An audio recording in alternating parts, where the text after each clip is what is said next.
Hey everybody, welcome back. Today we're going to make some hardtack, the ultimate survival bread.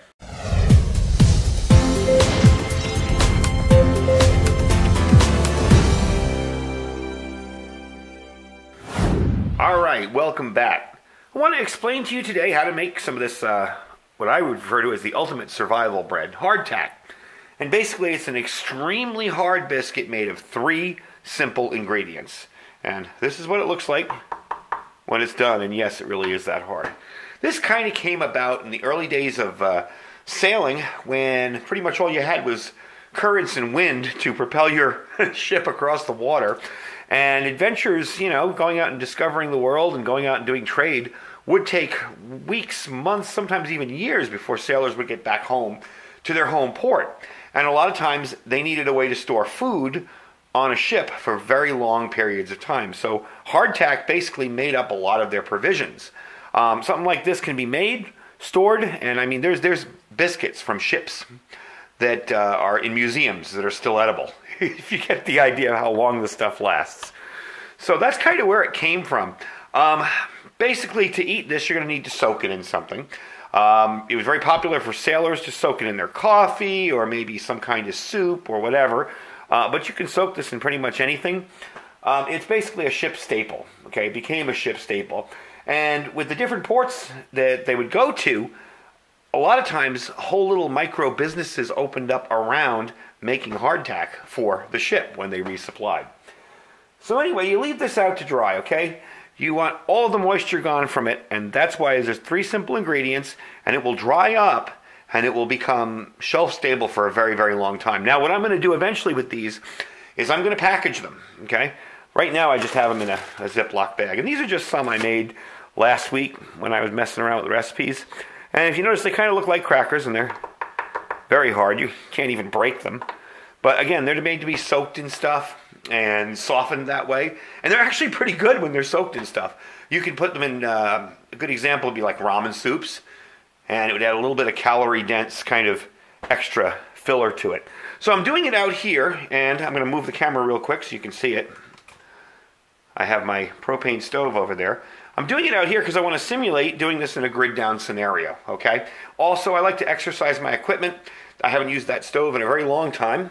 Probably, gosh, 2 years now. So I want to make sure it still works and heat it up and get it going. So what I'm going to do is I'm going to set this all up. And I'm going to show you the 3 ingredients, which is basically water, salt, and flour. There, I've shown you. Pretty simple. And you're going to bring a little extra flour to make sure the dough comes out right. The ingredient measurements, 2.5 cups of water. I'm sorry, 2.5 cups of flour. 1 cup of water, 1 tablespoon of salt. That's all you're going to need to make this. You'll need a rolling pin.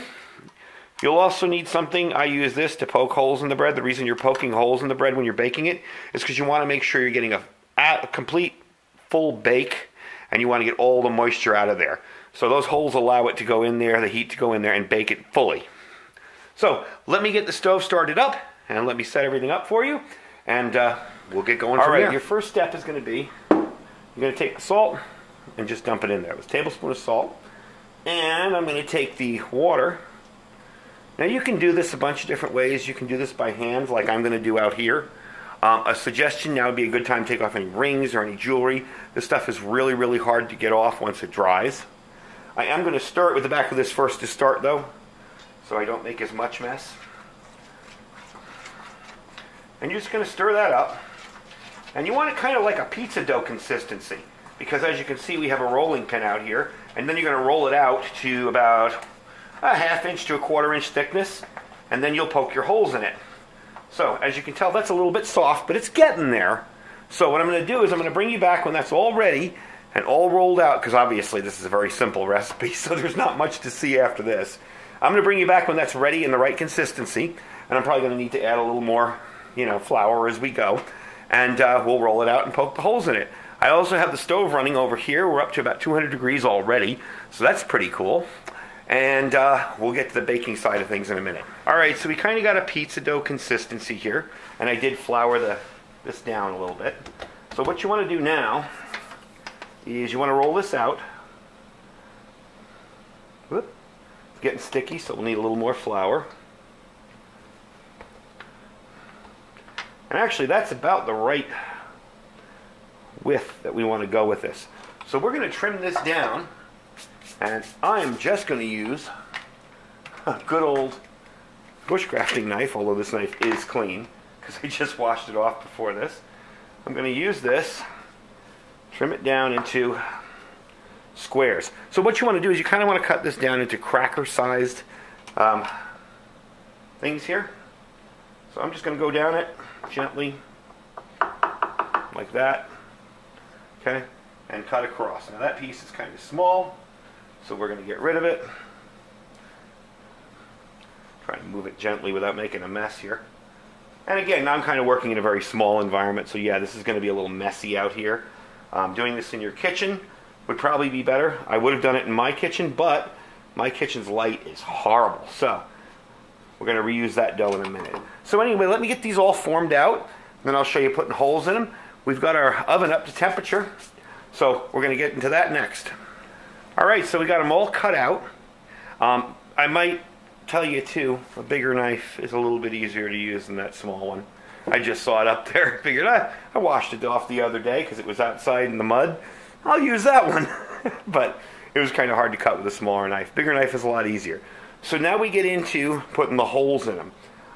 Just think like a saltine cracker. You know, it doesn't have to be perfect. Just go across like that. Because remember, you're just using this to circulate the heat inside it so it's completely dried out and ready to be cooked. So once that's done and you've got all these poked with holes in them, you can put them on a pan. Now obviously I have a lot of dough left over. I'm going to bake that in my oven inside the kitchen. But I'm doing this for a demo because I wanted to just get enough to put on a small pan. We're not using this today. Let's put that over here. We're just going to use this. And you don't need to butter it or put any kind of oil on it. You're just going to stick them on there. Like that. Real simple. So let me finish these up, get them all there, and we'll get them into the oven. All right, we're back up to temperature. You want to do this at 375 for 25 to 35 minutes. I would suggest 35, but keep an eye on them. You just want them to brown. You don't want them to burn, and because this is flour, it will burn very easily. So I'm going to toss these in here, clean up my mess, and in about half an hour, 35 minutes or so, bring you back. We'll take them out and we'll see what they've become. All right, been about 35 minutes or so. They are starting to brown up. Remember, in a propane type oven like this, it's going to be a little slower. Your temperatures are going to be a little off. But they are almost done. I'm going to show you what they should look like once they start getting close to being finished. Let me pull this out here. You'll notice, I'll give you one real quick here. You'll notice the starting to brown up, the little texture there. Here's another one here. They're starting to brown up a little bit. And also when you push down on them, you'll notice they're not soft anymore. Like this one's a little soft, there's a little way to go.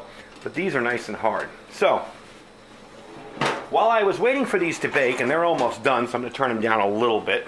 What I did was, I made some ramen soup just to give you an example or demonstration of some of the ones that I made a week ago, how good they are, and how they will kind of rehydrate when you dip them in stuff. I have one here. You can see what it looks like. And I have the soup up here. So what we're going to do is just dip this in. As you can tell, I mean, these are, even this one that I dipped in to test it's hard as a rock. They don't break very easily until they get soaked. So you can kind of soak that in there. Let it soak in there, even if you want to put a lid on it. And what that does is it gives you calories stored away in a very dense little package that you can use months or even years later. Now, some commercial recipes will call for additives in this stuff. Stuff like sugar, honey, spices, powdered milk, eggs, or even oil and butter. However, these recipes are best for refrigeration because the additional ingredients will compromise your shelf life. You don't want things like eggs and oil in there because that's going to go rancid if it's not refrigerated. So if you're doing these for long-term storage, your best bet is to stick to the 3 basic ingredients, and that is flour, water, and salt. Okay? And you can rerun it if you want to watch how to mix it together. A lot of it's a little eyeballing too. You know, you can just kind of do it the way you want. Yeah, they're coming along nicely. And this thing is wrong on here. It's saying it's 475. It isn't. When I had the thermometer in there, it was like 350. So it's a little bit off. So you can pack these away in vacuum bags with mylar bags and desiccants. You can use a food saver type thing, which I'll probably be sealing these up with. Once these are done, and these are done, and the ones I have in the oven inside the house are done, we're going to pack them all up in a food saver and throw a couple of oxygen absorbers in there. And that will further suck out even more moisture, and that's what you want. So let's try this out now that it's been in here and kind of, let's see. Now, it's still hard. It's bendable. And chewable. And it's actually not bad. I mean, they may be hard, but they don't taste bad. It takes a little work to chew it, but that's a good way to get those calories in you. And you've got bread in a form stored away that can store away for a very, very long time. So anyway, that's the video for today. We made hardtack. It's basically the ultimate survival bread. I hope you enjoyed the video. If you have not subscribed, this is the kind of stuff we do. We are basically a survival and preparedness type channel. We review a lot of survival gear. So don't forget to subscribe if you like the video. Click the bell if you want to be notified whenever I put up a video. And don't forget to check out our Amazon store down below. Down below, click the link, see what's in the store. Usually what I do is I review items and I put them in the Amazon store if you want to try them out. Just click the link and shop as you normally would. Helps out the channel, bring you more cool gear, more gear tests, stuff like that. And don't forget to check out our Thrive Life link down below. If you are looking for some of the best freeze-dried foods to store for preparedness from large to small, that's the place to go. Anyway, folks, thanks for watching. Stay safe and stay prepared.